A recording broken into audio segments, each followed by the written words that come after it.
사무엘상 4장 12절로 22절 말씀을 한 절씩 교독하고 마지막 절은 함께 읽겠습니다. 제가 먼저 읽습니다. 당일에 어떤 베냐민 사람이 진영에서 달려나와 자기의 옷을 찢고 자기의 머리에 티끌을 덮어쓰고 실로에 이르니라. 그가 이를 때는 엘리가 길 옆 자기의 의자에 앉아 기다리며 그의 마음이 하나님의 괴로 말미암아 떨릴 즈음이라. 그 사람이 성읍에 들어오며 알림에 온 성읍이 부르짖는지라. 엘리가 그 부르짖는 소리를 듣고 이르되 이 떠드는 소리가 어찌 됨이냐. 그 사람이 빨리 가서 엘리에게 말하니 그때 엘리의 나이가 98세라. 그의 눈이 어두워서 보지 못하더라. 그 사람이 엘리에게 말하되 나는 진중에서 나온 자라. 내가 오늘 진중에서 도망하여 왔나이다. 엘리가 이르되 내 아들아 일이 어떻게 되었느냐. 소식을 전하는 자가 대답하여 이르되 이스라엘이 블레셋 사람들 앞에서 도망하였고 백성 중에는 큰 사륙이 있었고 당신의 두 아들 홈니와 비느하스도 죽임을 당하였고 하나님의 괴는 빼앗겼나이다. 하나님의 괴를 말할 때 엘리가 자기 의자에서 뒤로 넘어져 문 곁에서 목이 부러져 죽었으니 나이가 많고 비대한 까닭이라. 그가 이스라엘의 사사가 된 지 40년이었더라. 그의 며느리인 비느하스의 아내가 임신하여 해산 때가 가까웠더니 하나님의 괴를 빼앗긴 것과 그의 시아버지와 남편이 죽은 소식을 듣고 갑자기 아파서 몸을 굽으려 해산하고 죽어갈 때 곁에 서 있던 여인들이 그에게 이르되 두려워하지 말라. 내가 아들을 낳았다 하되 그가 대답하지도 아니하며 관념하지도 아니하고 이르기를 영광이 이스라엘에서 떠났다 하고 아이 이름을 이가봇이라 하였으니 하나님의 괴가 빼앗겼고 그의 시아버지와 남편이 죽었기 때문이며. 함께 하겠습니다. 또 이르기를 하나님의 괴를 빼앗겼으므로 영광이 이스라엘에서 떠났다 하였더라. 아멘. 아멘. 하나님께서 사무엘에게 말씀하셨던 그날 엘리와 그의 아들들이 죄에 대한 책임을 지는 날이 왔습니다. 블레셋과의 전투에서 3만 명이 죽고 언약궤는 빼앗기고 언약궤를 메고 있었던 홈니와 비느하스도 죽습니다. 이 소식을 가지고 전쟁터에서 한 사람이 이스라엘까지 달려옵니다. 그때 엘리는 언약궤가 잘못됐으면 어떻게 하나 불안한 마음을 가지고 길가 옆에 의자를 두고 앉아 있습니다. 그 사람이 달려오는 모습을 보니 머리에는 재를 뒤집었었고 옷은 다 찢겨져 있습니다. 기다리던 사람들이 이 모습을 보고 필히 나쁜 소식이구나 하면서 울부짖기 시작합니다. 그런데 엘리는 눈이 어두워서 그 모습을 못 보거든요. 그런데 들을 수는 있습니다. 사람들이 어머 어떻게 된 일이야 하는 그 이야기를 듣고 점점 불안해집니다.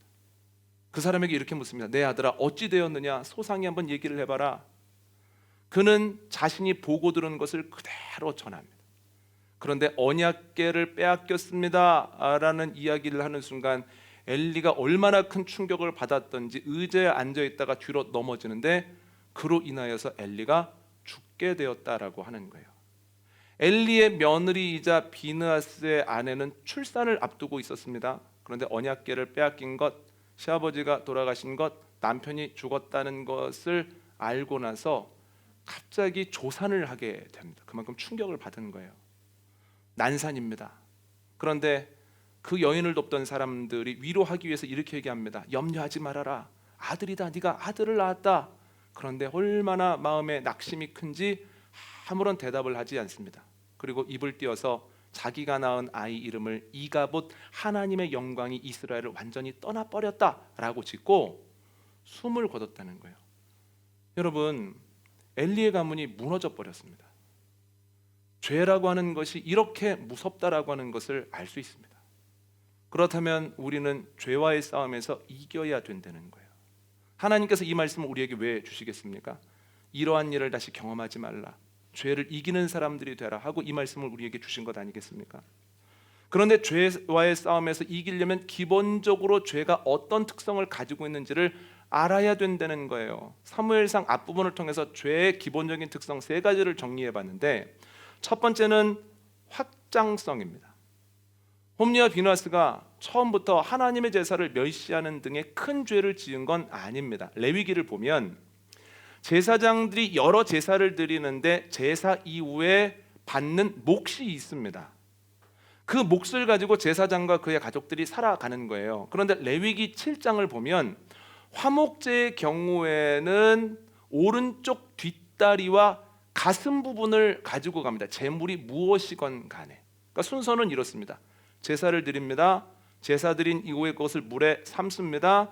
삶은 이후에 제사장들에게 그 제물의 오른쪽 뒷다리와 가슴 부분을 주고 나머지는 제사 드린 사람들에게 줘서 정해진 기간 동안에 가족들뿐 아니라 좋아하는 사람들뿐만 아니라 그동안 소원했던 사람, 미워했던 사람, 갈등 있는 사람까지 다 불러서 그것을 기한 내에 먹어야 화목제가 거기에서 끝나는 겁니다. 그런데 홈리와 비너스가 지은 죄가 뭐냐면 제사를 드리고 그것을 물에 삶는데 삶는 도중에 갈고리를 물에 넣어서 휘젓다가 그 갈고리에 걸리는 모든 고기를 다 가져간 거예요. 여러분, 그들이 했던 행동이 뭐냐면 자신에게 주어지는 몫보다 더 가지고 가려고 욕심을 부렸다는 것이 그들의 행동의 요지라는 거예요. 그냥 욕심을 더 부렸을 뿐입니다. 그런데 그 욕심을 부렸다는 그 사실이 거기에서 멈추지 않고 점점 자라나서 커지더라는 거예요. 시간이 지나면서 그들은 회막에서 수종드는 여인들과 동침을 합니다. 간음을 하죠. 10계명 중에 7번째 계명을 어겼다라고 하는 겁니다. 여러분, 죄는 작은 것으로 멈춰 있지 않습니다. 점점 커집니다. 처음에는 사소하다가 점점 심각해진다라고 하는 거죠. 그런데 여기에서만 이런 일이 있었던 건 아닙니다. 사무엘하 11장 말씀 읽어볼까요? 1절로 4절입니다. 시작.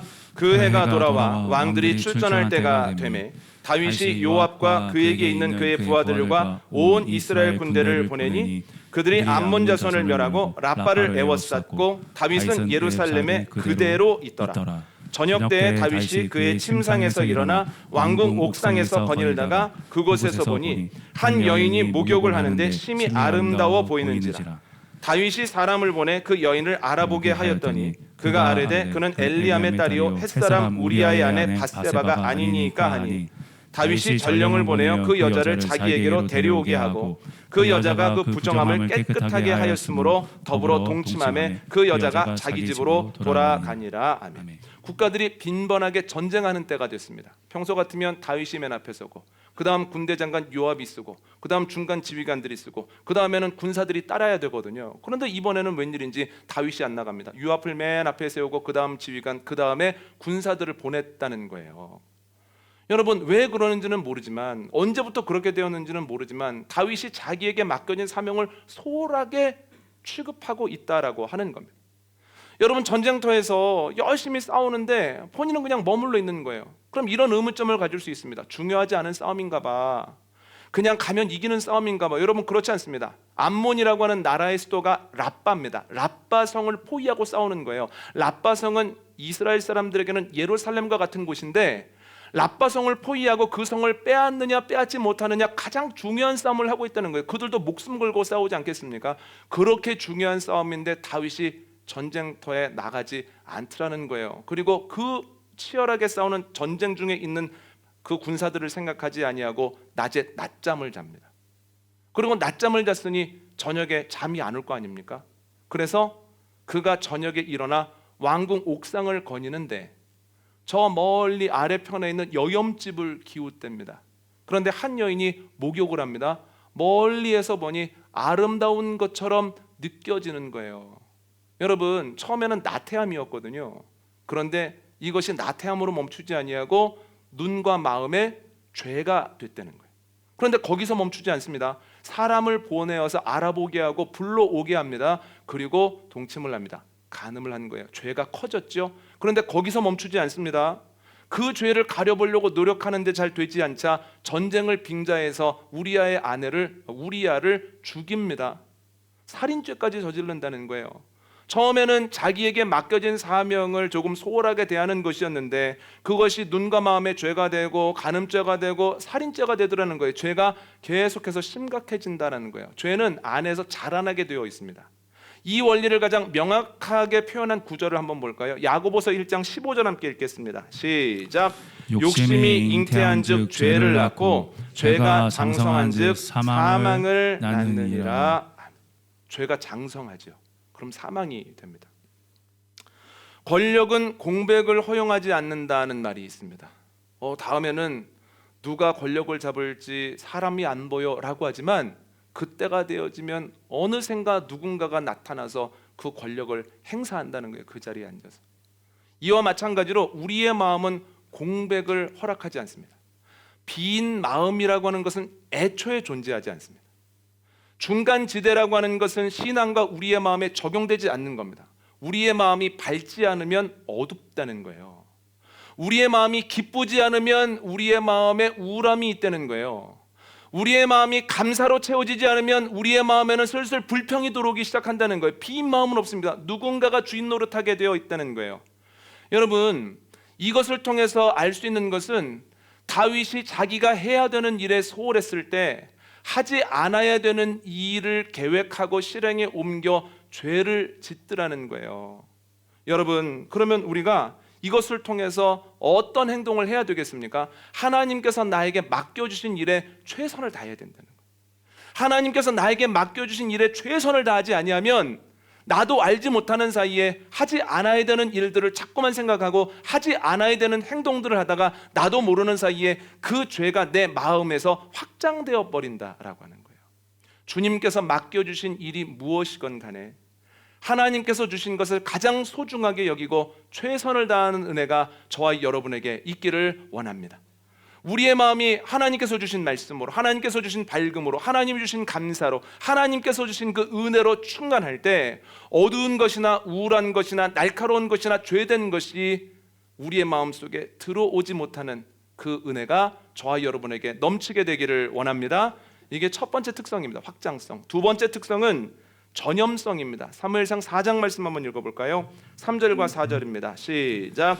백성이 진영으로 돌아오매 이스라엘 장로들이 이르되 여호와께서 어찌하여 우리에게 오늘 블레셋 사람들 앞에 패하게 하셨는고 여호와의 언약궤를 실로에서 우리에게로 가져다가 우리 중에 있게 하여 그곳으로 우리를 우리 원수들의 손에서 구원하게 하자 하니 이에 백성이 실로에 사람을 보내어 그룹 사이에 계신 만군의 여호와의 언약궤를 거기서 가져왔고 엘리의 두 아들 홈니와 비느하스는 하나님의 언약궤와 함께 거기 있었더라. 아멘. 이스라엘군이 첫 번째 전투에서 져서 돌아왔을 때 장로들이 이야기를 하다가 이렇게 결론냅니다. 안 되겠다. 이번에는 실로에서 언약궤를 가져다가 전쟁 갈 때 가지고 가자. 그러면 그 언약궤가 우리를 지키고 어려울 때 우리를 건질 것이다. 지난주에 말씀드렸듯이 이것은 죄입니다. 하나님이 중심이 아니라 본인이 중심이기 때문에 하나님 있는 곳으로 가지 아니하고 본인들 있는 곳으로 법궤를 가지고 오는 겁니다. 여호수아 3장에 나오는 이야기와 모양은 비슷해 보이지만 지난주에 말씀드린 것처럼 여호수아 3장에서는 나를 만든 신을 따라가는 거고 이건 내가 만든 신을 앞세워 가는 겁니다. 그런데 여러분, 이렇게 죄된 말을 하면 그 옆에 있었던 측근들이 뭐라고 얘기를 해야 됩니까? 이게 맞는 겁니까? 언약궤를 우리 마음대로 가지고 올 수 있는 겁니까? 전쟁이 급하다고 그럴 수 있는 겁니까? 그러면 왜 우리는 지금까지 정해진 날짜에 정해진 실로에 가서 예배를 드렸습니까? 지금까지 그렇게 하지 아니하고 이렇게 하면 좋을 뻔했습니다. 우리가 편안한 장소와 시간을 정하면 제사장들이 언약궤를 메고 다니면서 그때마다 예배를 드려주면 될 것 아닙니까? 이거 맞는 겁니까? 이렇게 의문을 제기했어야 됩니다. 그런데 측근들이 아무 말 안 하더라는 거예요. 더 충격적인 것은 그들이 실로에 언약궤를 가지러 갔을 때 제사장들은 바른 걸 가르쳐 줬어야 돼요. 이보게들, 전쟁이 굉장히 힘든 상황인 건 알겠으나 이건 아니네. 이 말씀 보시게 하나님의 궤가 움직여야 되는 것이 아니라 우리들이 궤에 맞춰 움직여야 되는 걸세. 여기서 기도 열심히 하고 전쟁터에 나가세요. 이렇게 가르쳐 줬어야 되는데 엘리와 그의 아들들이 아무런 얘기하지 아니하고 좋다고 해서 언약궤 메고 가더라는 거예요. 그런데 그 언약궤가 이스라엘 진영에 들어갈 때 이스라엘 백성이 막 기뻐서 함성을 지르더라는 거예요. 여러분, 죄된 생각이 처음에는 장로들에게 있었습니다. 그리고 그 생각이 제사장들에게서 안 멈춥니다. 그랬더니 죄된 생각과 행동이 온 이스라엘에 퍼져 나가더라는 거예요. 이게 뭡니까? 죄의 전염성이라는 거예요. 잘못된 생각이 한 사람, 두 사람에게만 있었는데 그것이 10사람이 되고 100사람이 되고 나중에는 온 이스라엘에 퍼지더라는 거예요. 그런데 이러한 일은 여기에서만 있었던 건 아닙니다. 민수기 말씀 한번 읽어볼까요? 민수기 13장 33절과 14장 1절 읽습니다. 시작. 거기서 네피림 후손인 아낙 자손의 거인들을 보았나니 우리는 스스로 보기에도 메뚜기 같으니 그들이 보기에도 그와 같았을 것이니라. 온 회중이 소리 높여 부르짖으며 백성이 밤새도록 통곡하였더라. 아멘. 12명의 정탐꾼이 40일 동안 가나안 땅을 둘러보고 돌아옵니다. 그런데 그 중에 10명이 부정적인 의견을 이야기합니다. 안 되겠습니다. 성금은 견고하고 사람들은 장대하고 무기는 예리합니다. 그들에 비하면 우리는 메뚜기에 불과합니다. 우리 끝났습니다. 우리 어떻게 합니까? 그런데 그 이야기를 듣고 백성들이 금방 낙심해서 그날 밤에 울면서 애굽으로 돌아가자, 새로운 지도자를 뽑아보자 낙심하여 울더라는 거예요. 그들의 분석이 정확한 것까지만 그렇지 않습니다. 그들은 지금까지 하나님의 은혜로 애굽을 나와서 홍해를 건너서 만나를 먹으며 여기까지 왔습니다. 그 능력의 주님께서 너희 가나안 땅에 들어가서 차지할 거다라고 말씀하셨으면 리더들이 그 말씀을 믿고 붙잡고 나아갔어야 되는데 그들이 불신의 모습을 보이더라는 거예요. 그 리더 10명이 불신의 모습을 보였더니 그 신앙 없음이 온 이스라엘에 퍼져서 그들의 낙심이 되고 그들의 한탄이 되더라는 거예요. 물론 여호수아 갈렙이 그렇게 하지 말자고 믿음의 길을 걸어가자고 여호와께서 우리와 함께 하시니 그들은 우리의 밥이라고 아무리 이야기를 해도 사람들이 여호수아 갈렙의 말이 아니라 10명의 말을 듣더라는 거예요. 여호수아 갈렙은 2명이고 나머지는 10명이기 때문에 그렇게 가는 건 아닙니다. 사람의 마음은 죄에 물들어 있기 때문에 죄에 가까이에 있기 때문에 사람은 좋은 것보다는 나쁜 것에 쉽게 휩쓸리는 경향성을 가지고 있다는 거예요. 아이들 한번 키워보시면 어떻습니까? 좋은 습관을 만들어가는 게 쉽습니까? 어렵습니까? 어렵다는 거예요. 그래서 아이들에게 했던 말 또 하고 했던 말 또 하죠. 자기 전에 이 닦았니? 세수는 했니? 왜 그럴까요? 한번 얘기 내도 좋은 습관이 잘 안 생기거든요. 신앙적으로 아이들을 잘 가르쳐 보려고 하는데 늘 점검을 해야 됩니다. 매일 성경 읽었니? 묵상은 했니? 기도는 썼니? 여러분, 핸드폰을 보고 아이들과 노는 시간은 잘 안 챙겨도 알아서 놀거든요. 그런데 말씀을 읽고 말씀을 묵상하고 기도문을 쓰는 것은 매번 확인하지 않으면 안 된다는 거예요. 왜 그렇습니까? 아이들로부터 어른에 이르기까지 죄에 물들기 쉬운 마음이 있어서 좋은 습관은 잘 안 세워지지만 나쁜 건 금방 배운다는 거예요. 아이들 어떻습니까? 좋은 습관은 잘 안 들어가지만 유치원에 하루 이틀만 보내보면 그렇게 노력을 해도 선생님들이 힘을 써도 나쁜 말 금방 배워져. 어디서 그런 말을 배워왔어? 누가 쓰던데? 이러거든요. 여러분, 죄에 물들기 쉬운 것이 우리의 마음이라는 거예요. 여러분, 어른들도 똑같습니다. 신앙적으로 잘 가보자고 하면 그 말은 잘 안 받아들여집니다. 예, 좋은 거 알고 있습니다. 그런데 지금 상황이 어려워요. 지금 힘들어요. 조금만 시간 지나면요. 바쁜 거 끝나면요. 그런데 나쁜 건 금방 안 되는 거예요. 좋은 감정, 밝은 감정은 사람들에게 잘 전달이 안 됩니다. 그런데 우울한 감정은 금방 전달된다는 거예요. 또한 누군가 교회나 여러 가지 일들에 대해서 불평을 얘기하면 그 불평도 금방 전염이 된다는 거예요. 어두운 분위기는 금방 전염이 됩니다. 모든 사람들이 웃고 있어도 한두 사람만 이를 악물고 눈을 부라리고 있으면 분위기가 전체적으로 가라앉는다는 거예요. 왜 그렇습니까? 죄로 물들기 쉬운 우리 마음에 죄가 전염되기가 너무 쉽다는 거예요. 그럼 여러분, 죄는 확장성도 있고 외적인 전염성도 있다면 우리가 어떻게 해야 되겠습니까? 죄에 전염되기 쉬운 장소나 상황은 우리가 피해야 된다는 거예요. 죄된 이야기를 할 것 같은데 가면 생산적인 이야기보다는 그럴지도 몰라 하는 소문이 들릴 것 같은데 이 모임에 가게 되어지면 이 마음이 밝음보다는 이 마음이 어두울 것 같은데 가면 자녀 교육에 대한 이야기를 2시간 3시간 얘기하다가 금방 내 마음에 조바심이 생길 것 같은데 사람들이 뭘 입었는지 뭘 들었는지 어떤 차를 탔는지 그 이야기를 나누다가 금방 내가 빈 공감에 시달릴 것 같은데 그렇다면 그 자리를 힘써서 피해야 된다는 거예요. 여러분, 죄의 전염성을 기억하고 그러한 상황과 그러한 장소를 피하는 지혜가 저와 여러분에게 넘치게 되어지기를 원합니다. 두 번째 특징, 전염성입니다. 세 번째는 파괴성입니다. 여러분, 나답과 아비후의 삶을 보십시오. 죄로 인해 파괴됐습니다. 그런데 그것으로 멈추지 않았다라고 하는 거예요. 주변에 있는 사람들과 온 이스라엘의 삶이 파괴가 됩니다. 한번 읽어볼까요? 사무엘상 2장 24절 함께 읽겠습니다. 시작.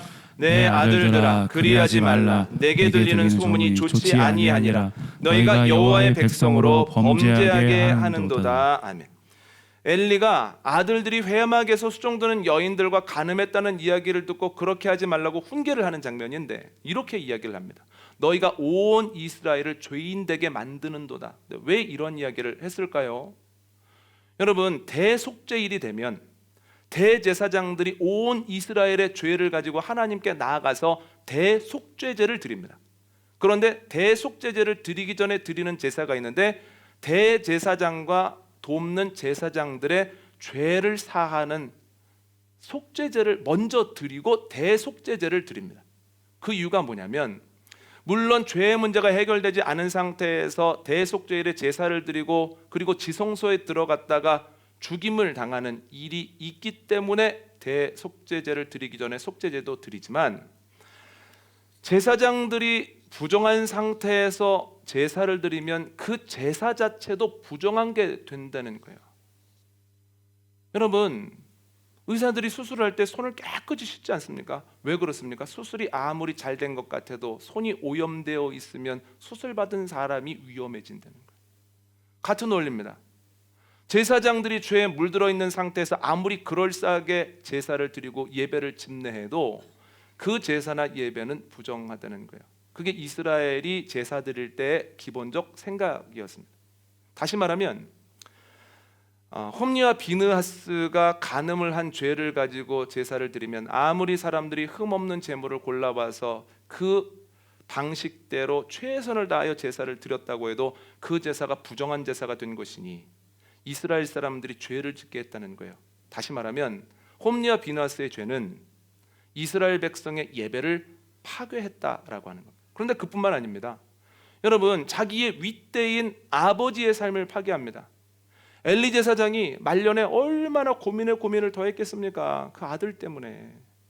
그리고 오늘 본문을 보면 그 소식을 듣고 언약궤를 빼앗겼습니다. 그 말이 끝나기 전에 뒤로 넘어져서 죽었다는 거예요. 여러분, 오랫동안 사사로서 쓰임을 받았는데 하나님의 말씀을 전했는데 하나님의 대언자였는데 그러나 마지막 모습이 이렇다라고 하는 게 얼마나 비극적인 일입니까? 홈리와 비느하스가 윗대에 있는 아버지의 삶을 파괴했다는 거예요. 아버지의 삶만 파괴했습니까? 자기 부인의 삶을 파괴했죠. 비느하스의 부인이 조산을 하다가 결국 낙심하여 죽지 않았습니까? 그 밑에 대에도 영향을 준다는 거예요. 어떻습니까? 그 밑에 대 이가봇을 생각해 보십시오. 너무너무 불쌍합니다. 태어나서 엄마의 젖을 먹어보겠습니까? 아버지의 사랑을 받아보겠습니까? 할아버지의 품에 안겨보겠습니까? 너무너무 불쌍한 삶을 살았다는 거예요.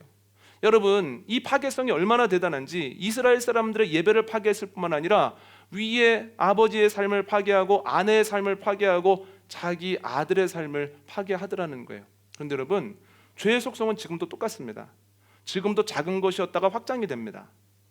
그리고 혼자서 둘이서 가지고 있다가 그게 전체로 전염이 됩니다. 그리고 파괴성이 얼마나 강력한지 여러분 한번 상상해 보십시오. 목회자가 간음죄를 졌다고 생각을 해보십시오. 그러면 그 시대와 똑같은 일이 일어난다는 거예요. 여러분, 목회자가 간음을 하고 그것이 밝혀졌다고 생각을 하면 예배가 예배답겠습니까? 교회가 교회에서 역할을 감당하겠습니까? 일단 예배와 교회가 깨져버린다는 거예요. 또한 목회자가 간음을 했다고 생각하면 그 윗대의 부모님들의 속이 얼마나 상하겠습니까? 눈물 흘리면서 노심초사하지 않겠습니까? 그 배우자는 어떻게 되는 겁니까? 사는 게 사는 것 아닐 것 같은데요. 그 아래 아들들은 어떻게 하겠습니까? 딸들은 어떻게 하겠습니까? 지금까지 아버지를 자랑스럽게 여기다가 그 일이 일어난 다음에 이 아이들의 마음이 깨어지지 않을 도리가 있겠습니까? 지금도 똑같다는 거예요. 그때의 죄가 파괴성을 가졌다면 지금도 똑같이 파괴성을 갖는다는 거예요. 목회자만 그런가? 그렇지 않습니다. 목회자가 아니어도 똑같습니다. 파괴성은 똑같아서 만약에 어떤 사람이 과도한 욕심을 부렸다가 탐욕을 부렸다가 굉장히 많은 재산상 손해를 봤다고 생각해 보십시오. 그러면 본인만 괴로운 것이 아니라 배우자도 굉장히 괴롭죠. 부모님은 어떻겠습니까? 아들이나 딸을 보면서 또 괴롭죠. 자녀들은 어떻겠습니까? 돈이 필요할 때 무엇인가를 써야 될 때 쓰지 못하니 또 괴롭죠.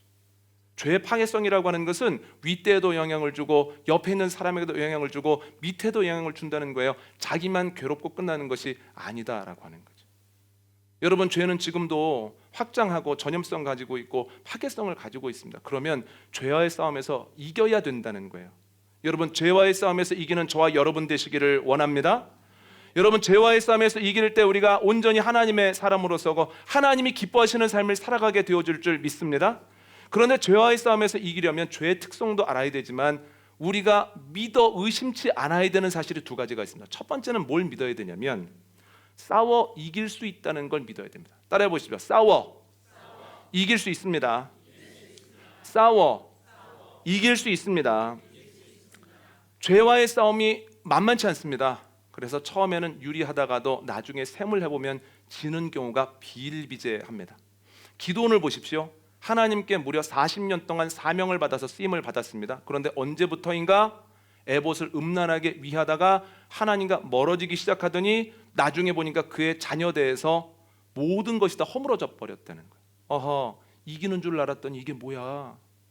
이기는 삶을 산 줄 알았더니 기도원이 어떻게 이렇게 됐어? 라는 이야기가 사람들에게 들려온다는 거예요. 처음에 우세하다가 졌죠.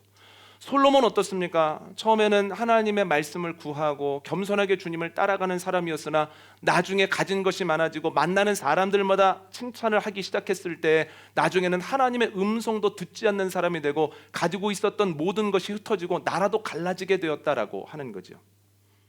정말 죄와의 싸움은 만만하지 않습니다. 그러나 기억해야 하는 것은 끝까지 승리하는 것은 만만한 문제는 아니지만 불가능한 것도 아니라는 거예요. 여러분, 모세를 보십시오. 모세가 120세입니다. 끝까지 하나님의 쓰임을 받았습니다. 하나님의 부르심을 받는 순간까지 뭐라고 얘기합니까? 하나님, 가나안 땅 밟아만 보면 안 됩니까? 가서 조금 더 쓰임을 받으면 안 되겠습니까? 여러분, 이 말을 한다고 하는 것은 애굽으로부터 가나안 땅 앞 모압 평지까지 갔을 뿐만 아니라 그때에도 쓰임 받을 만한 여러 가지 상황이었다라고 하는 거예요. 여러분, 특별히 어른들에게 모세의 은혜가 넘치게 되기를 원합니다.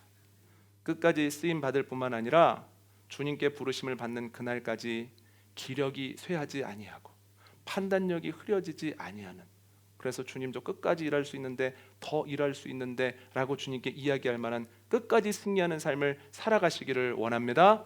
엘리야 어떻습니까? 끝까지 쓰임을 받다가 주님께서 불병거로 그를 싹 들어 올리시지 않습니까? 끝까지 쓰임 받았다는 거예요.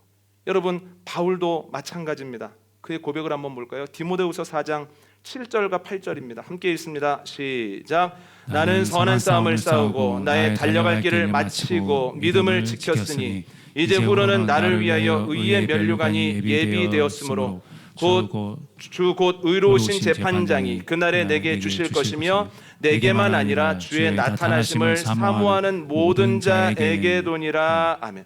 바울이 뭐라고 얘기합니까? 끝까지 믿음을 지켰다는 거예요. 잠시 사용되다가 버림받은 자가 될까 두렵다고 늘 이야기하더니 결국은 믿음을 지키고 마음을 지켜서 주님을 만나기 직전에 주님께서 나를 맞아주시겠지, 나를 위해 어떤 면류관을 준비하셨을까 기대하는 사람이 되었다는 거예요. 여러분, 우리가 모세처럼 엘리야처럼 사도 바울처럼 끝까지 쓰임받고 결국은 승리하는 복된 인생 살아가게 되어지기를 원합니다. 엘리야와 같이 시간이 지나면서 둔해지는 삶이 아니라 사도 바울과 같이 매일매일 새로운 마음을 품는 사람들이 되어지고 홈리와 비느하스처럼 시간이 가면서 맡겨진 사명에 소홀히 하는 것이 아니라 하나님께서 맡겨주신 사명에 끝까지 충성을 다할 때 사단에게 틈을 보이지 아니하므로 결국은 승리하는 은혜가 저와 여러분에게 넘치게 되어지기를 원합니다. 두 번째로는 이걸 믿어야 됩니다. 주께서 도와주십니다. 따라 볼까요? 주께서 도와주십니다. 주께서 도와주십니다.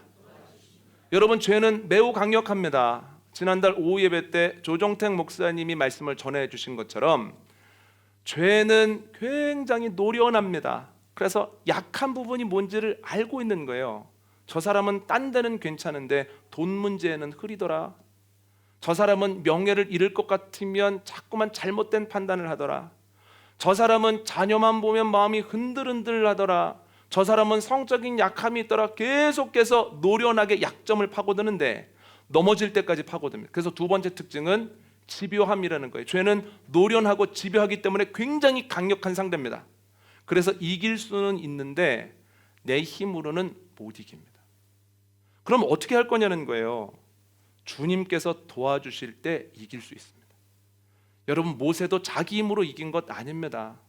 모세도 그 사명을 40년 감당하는데 너무 못하겠는 때가 있었고 너무 외로운 때가 있는 거예요. 특히 구스 여인을 맞이했는데 자신의 동역자이자 자신과 가장 가까이 있는 아론과 미리암마저도 비난을 하는 거예요.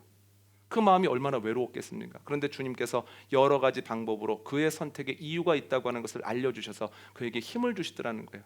그의 지도력에 도전하는 이들도 있었으나 그러나 하나님께서 아론의 지팡이에 싹을 내어주시면서 내가 너에게 사명을 주는 것이 맞다라고 하는 것을 알려주셔서 끝까지 사명 감당하게 하시더라는 거예요. 하나님께서 도와주셨을 때 모세가 끝까지 사명 감당했죠. 엘리야 어떻습니까? 자기 힘으로 감당했습니까? 그렇지 않다는 거예요. 그도 이세벨과의 싸움이 너무 버거워서 로뎀나무 아래에 앉아서 죽기를 구하지 않았습니까? 그런데 결국은 하나님께서 만져주시고 떡가물을 허락하여 주심으로 다시 로뎀나무 아래를 박차고 일어나서 주님이 맡겨주시는 사명을 감당하더라는 거예요. 여러분, 바울 어땠을까요? 바울도 성경을 보면 그 싸움 만만치 않았다는 거예요. 로마서 7장 말씀 한번 읽어볼까요? 로마서 7장 22절로 24절 함께 읽습니다. 시작. 내 속사람으로는 하나님의 법을 즐거워하되 내 지체 속에서 한 다른 법이 내 마음의 법과 싸워 내 지체 속에 있는 죄의 법으로 나를 사로잡는 것을 보는도다. 오호라, 나는 곤고한 사람이로다. 이 사망의 몸에서 누가 나를 건져내랴. 아멘. 바울의 마음속에서 두 법이 번번이 싸우는데 자꾸만 죄의 법이 이기는 거예요. 내가 뭘 해야 되는지는 알겠는데 이걸 못 하겠는 거예요. 결심을 하는데 자꾸 무너지는 거예요. 그래서 바울이 얼마나 속상한지, 오라 나는 곤고한 자로다. 표준 세번역과 공동 번역에는 이렇게 되어 있습니다. 나는 세상에서 제일 가는 불쌍한 사람이구나. 나는 안 되는구나. 그런데 거기에서 낙심한 것이 아니라 그 바로 이어서 나오는 은혜의 고백이 있더라는 거예요. 로마서 8장 1절과 2절 한번 읽어볼까요? 함께 읽습니다. 시작. 그러므로 이제 그리스도 예수 안에 있는 자에게는 결코 정죄함이 없나니 이는 그리스도 예수 안에 있는 생명의 성령의 법이 죄와 사망의 법에서 너를 해방하였음이라. 아멘. 예수 그리스도를 통해서 주어진 생명의 성령의 법이 사도 바울의 그 마음속에서 일어나는 싸움에서 승리하게 하더라는 거예요. 그래서 바울의 실력으로는, 바울의 학식으로는, 바울의 인격으로는 이길 수 없는 죄와의 싸움에서 바울이 승리하고 끝까지 마음을 지켜서 승종고를 가지고 주님께 나아갈 수 있었다는 거예요. 여러분, 우리의 힘으로는 죄 못 이깁니다. 그러나 주님께서 동일한 은혜로 우리를 도우시면 우리가 죄된 마음을 넉넉히 이기게 되어질 줄 믿습니다. 주님께서 도우시니 죄와의 싸움에서 승리하고 죄의 열매가 아니라 은혜의 열매를 가지고 주님 앞에 서게 되어지는 은혜가 저와 여러분에게 넘치게 되어지기를 원합니다. 오늘 말씀 정리합니다. 죄는 참 무섭습니다. 확장되고 전염되고 모든 것을 파괴합니다. 그러나 이길 수 있습니다. 두 가지를 믿을 때 이깁니다. 첫 번째는 이길 수 있다고 하는 사실과 두 번째는 이길 수 있도록 주님이 도우신다라고 하는 것을 믿을 때 이깁니다. 여러분, 오늘도 그리고 이번 주간도 죄와의 싸움에서 승리하는 저와 여러분, 죄의 열매가 아니라 은혜의 열매를 키워나가는 저와 여러분 되시기를